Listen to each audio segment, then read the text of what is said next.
that you've had in Aloe, your street sense, your street vibe, and we were talking a lot about that today.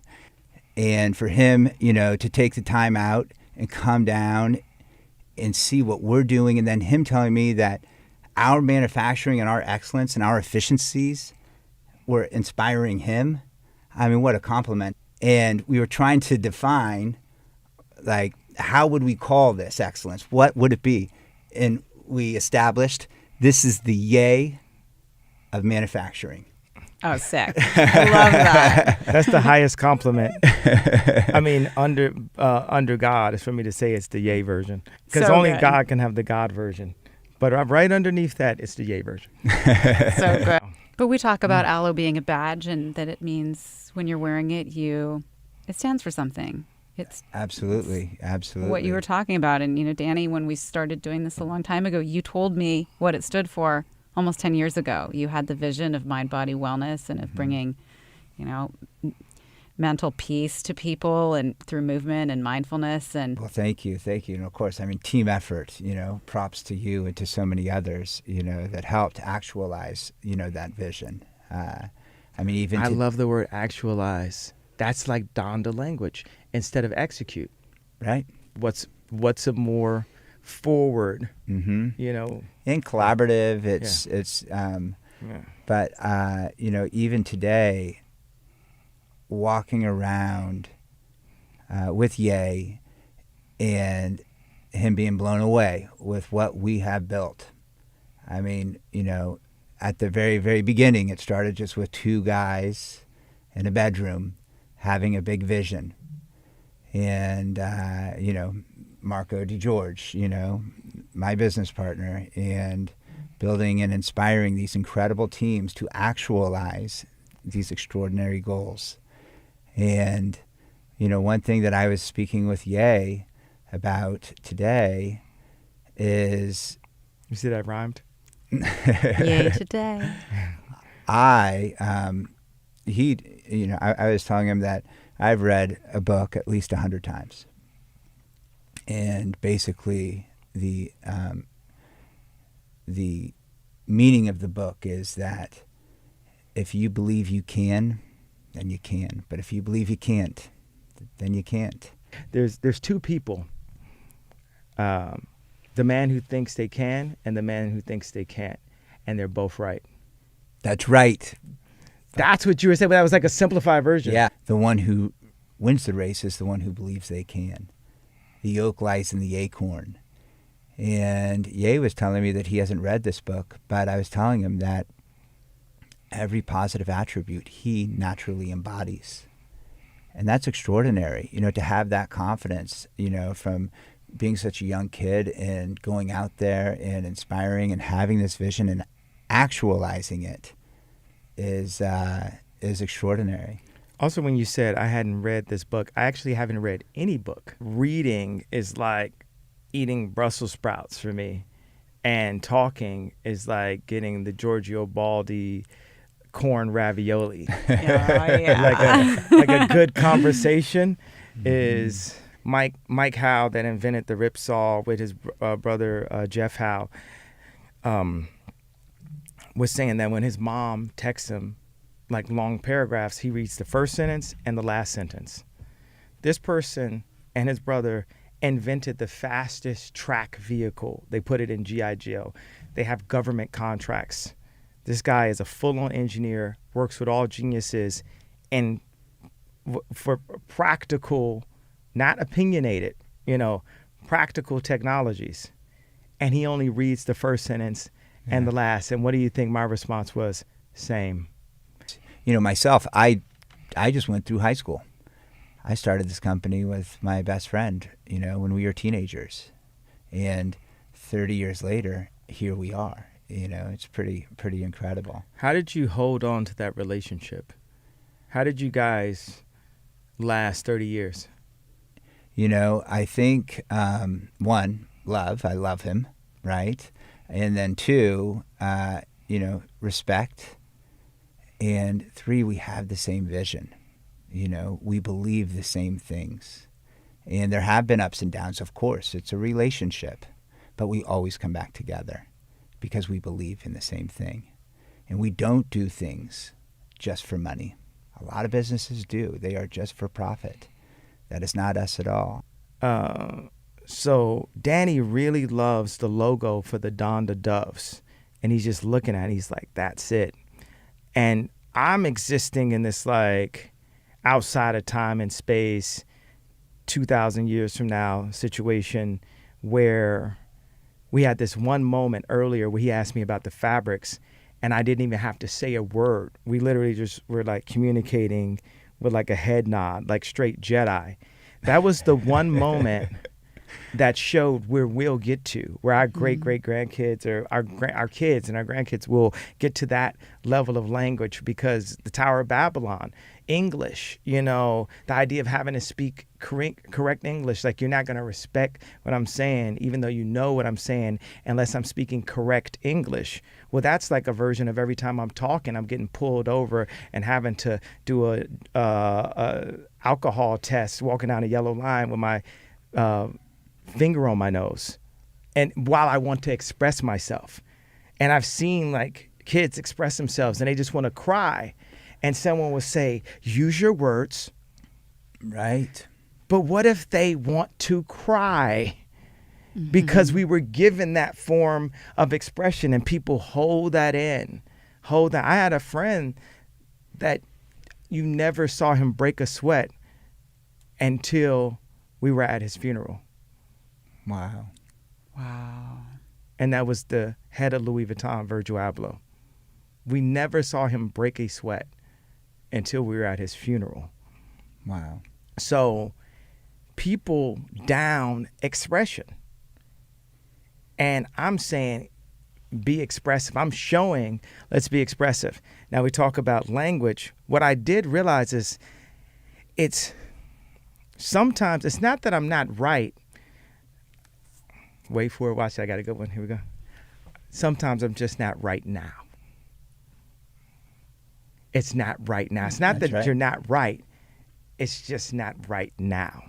So they'll You're too ahead of us. Okay? You're too ahead of us. And I have to like be here, because that's not a good thing to be too ahead, because what do you do then?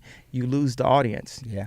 And it's interesting. I've got this technique, this Instagram ideation thing where I just start channeling. I think all the jokes myself. I cut and paste memes and everything myself. I put animated things up. I just take my whole operations and we start doing stuff, and it just like flows.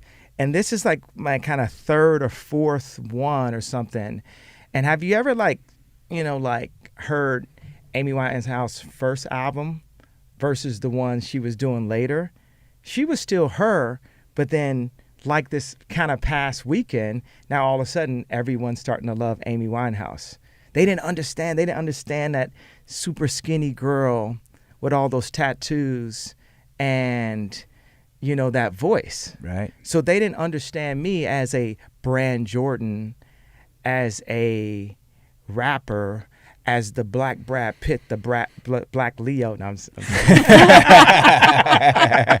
Yes. So, and it's so many people that every person I bump into is like, yo, I want to do that so bad. I want to put some people up there, because that's another thing. It's like, if people knew that they couldn't, people only do what they can get away with. Mm-hmm. So it was a bunch of people thinking they could get away with stuff. And that's why I was like, yo, maybe my reputation's not bad enough. If you feel like you can get away with that. Right. But let's talk about language. The dove. What I realized is right now, the dove is like us speaking.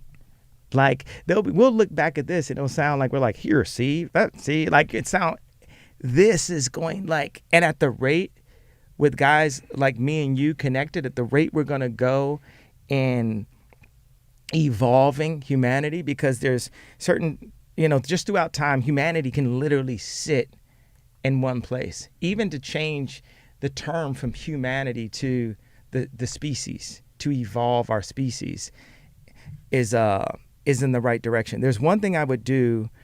I would play this dictionary game. Okay, let me make this point clear. I hate the word point. Let me make this idea clear. let's make this idea clear. Remove the word me. That's a style of language that I've been practicing and learning, where we're just taking out all those years and years of classism, because all that stuff that's in a dictionary is I'm better than you, I'm smarter than you. And when we get to what we absolutely need, if we need to use words, it gets to like Yoda level, like the simplest thing. Right. You know, but right now, I mean, I'm right, but not right now. But right now, a logo can express and take you, a long way. Rapping on a song can take you a long way. Putting graphics on the side of a shirt can express something. These things, these signifiers of who we are and what we're down with. But I definitely envision a world where we don't have to have these signifiers. We don't have to tell people out loud who we voted on. That can be something private. That we don't have to, let me go ahead and be Christian Dad for a second, have, basically soft porn on the front of every, on everyone's page. Right. Website, catalog cover. Website. We don't have to use that to sell clothes. Right. And maybe I'm right, but maybe that's not right now. So you guys, underlying your work, you both want to change the world. I'd love for you guys to talk a little bit about, if you will, some stories of things that you're involved in. I think the difference is that I want to, I'm inspiring to, but this man has already done it. Truth. This guy has helped shape culture. There's nobody more influential in fashion and culture than this guy, at least in the last 2 decades. So thank you for putting me there with him. But I mean, this is the man right here. I mean, but what Danny's done with manufacturing, he made the top manufacturing in America and in the world. And, when people in manufacturing, people that work in clothing, they say the biggest threat to America is Chinese manufacturing and us not having domestic manufacturing. And you see this example right here where there's something different. It's literally like one of those things where it feels like everything is like wrong in the world. And then you see like a 6-year-old help a older lady across the street. Right. And it gives you hope for where the world is going. And that's the feeling that we got, the feeling of aspiration and hope through the truth of industry, not a promise. Not someone just promising year after year, election after election, we're going to do this, we're going to do this, but someone that is doing exactly this and doing it pretty under the radar. I've never seen Danny. I've seen him communicate with maybe 40 people or something. I've never seen him change his voice. I've never seen him change the use of his words and where he places his words to influence in any way. And that is a goal of mine. And I think, I don't like people say you should, but it's a goal of mine and I influence people. It'll end up becoming goals of others to be the maximum version of who we are. Be in this video game of life, be your maximum character of who you are, and that's where your ultimate happiness will arrive. One thing I want to touch on, because this is something like we've talked about.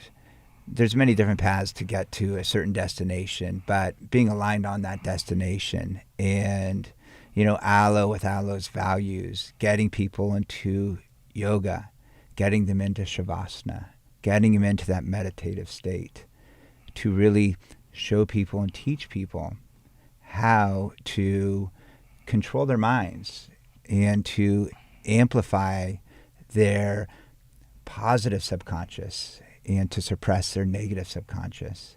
And that's a really important thing. I mean, for one, something that Ye has had to learn to do, on his own, but that we all have to learn to do. We've talked about, kids on, iPads at 2 years old and with, cell phones and social media and video games and all of these ways we need to give people an outlet on how to deal, with their minds. And today, I was saying, hey, I'm a big believer in digital, and we were talking about digital, and he has started his own school already. I don't know if the It's listeners incredible. know that. Well, we're on our third year, but we're leaning into people in industry like Danny who understand how to organize our next systems. You know, schools are systems, politics, cities are systems, and for us to simplify and embrace certain things. Like one of the things, it was this room where they do fittings, and the table was really like 2 feet wide and 6 inches long. And I said, why is this table shaped like that? And they said, well, all they need is room for the laptop. And I was like, oh, we got to put that in the schools. To have a school that instead of saying turn the phones off and turn the laptops and iPads off, we embrace that is there, and then learn how to use all the things that are there. Right. You know, learning how to use technology. I can have a tendency to just be like paranoid of robots, but it's the way that we have to exist because, I mean, Star Wars is my, college. You know, I spent way more hours in Star Wars than I spent in college. And when I see those, like, the way those robots are working in the factory, I walk through that space and know that, in the same way we have a position of influence now, 10 years from now, 20 years from now, we'll have a position in influence. And some of the people that are very influential now will still be very influential then, but the world will be a lot more like all the ideas that George Lucas channeled in Star Wars. Like, he was channeling. Like, how do you make that? How do you invent Pixar? Like, that's like that's a lesser known thing that George Lucas went and put people together to invent Pixar. So something I was saying when I was seeing the factories today with Danny was, the people who made fighter jets or modern flight, they had to get people who were the best at engineering at that time, and they were engineering boats and trains and cars, and to take the best of the best and get them to do a completely different kind of vehicle. And that's what I've been pushing Danny on. Like, let's do a different kind of vehicle. Well, what is that vehicle? A vehicle for happiness. What's the vehicle for happiness? Simplifying our everyday life. Right now, everything has been driven, no pun intended, as GM, took up the train tracks to make sure, and suburban communities got like spread out, so you'd have to drive more. We haven't designed our world up to this point to maximize our existence on this planet as a species. And I'm really big on this concept of species right now, that's not separating us by China, America, Russia, race, gender, socioeconomic class, age, but just say species. So I'm really big on like outlawing stairs. And people will get into like arguments with me with stairs, but like, and okay, yeah, we can have up ramp, but not upstairs. Everything should be designed like an old folks home, because if we're lucky, we'll all turn to old folks. Yeah. So why are we so selfishly designing while we're in the position of power to determine what the world looks like and how it functions, that we're not considering how it should be in the future? Right. And that future is now. We're in 2022 and everything happens for a reason. So, you just get to a point, right? And every time you get to that point, everyone wants to say, oh, it's mental health. And everybody wants you to apologize a million times because everybody want to have everyone so doped out, so controlled out that you're not allowed to even stand up for the things that you're handing to your family. And the idea of taking the control and opinions or anything away from the mother or the father takes away a person's meaning in life. It doesn't matter how much money you have, the meaning that's going to be directly your church, your home is your original church. So even to this day, it's like I'll still give Kim advice on things that can help, because that's going to go to the kids. that's going to go, Right. that she's still got to, basically 80% of the time raise those children. So I want to raise this, when people saw this, what I was going back and forth on is, hey, I have to be able to throw my version of what people would throw, like a Rick Owens or Margiela or Yeezys on to the curriculum, because my parents were able to do that to me. They showed me anime when I was 8 years old, or my dad had drafting tables, or I was in computer programming class, or I was programming video games in 7th grade. And the standard curriculums that are there, we have to balance them, because it shows you how to interact in today's society and all that. But we have to balance things with curriculums that allow for self-confidence, because so many of the schools in modern indoctrinations take away from the confidence that these future leaders would have in themselves. And those less confident leaders lean on lying as opposed to leaning on the truth, leaning on the truth first. You guys have both accomplished so much. I'd love to hear about what you haven't done yet that you're working on, excited about. I haven't finished that house in Malibu, I'll tell you that. I took the house, and I took the stone floors were the same stone that Apple bought the quarry for this the floor, this Tado Ando home. And Tado Ando, I believe he's 84, but it would be polite for me to say that he's considered to be the world's one of the world's greatest architects. Huh. It would be yay for me to say he is considered to be the world's greatest architect. He is the yay of all the architects. And what I did was take the windows out, because it's right on the water, just to hear the water, to have the unconditioned air and use the natural light. And then we're putting up this parking lot mesh. Now we're just going through everything. I'm driving all the time. I'm seeing like park. I'm like, I like that mesh. Why can't we find this mesh? This mesh is perfect. Because, Tesla said the earth is a giant generator. We'll be in California right now doing this podcast.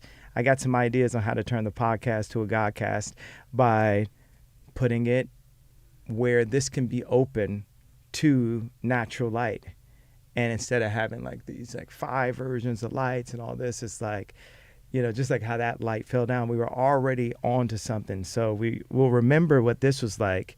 And just by even just simply going and getting a James Turrell space that then we can do podcast in, or having James Turrell spaces where people do yoga, is the next level of what we do. And James Turrell and Tado Ando have worked together a lot. And I've, been to the Rodent Crater, donated to the Rodent Crater.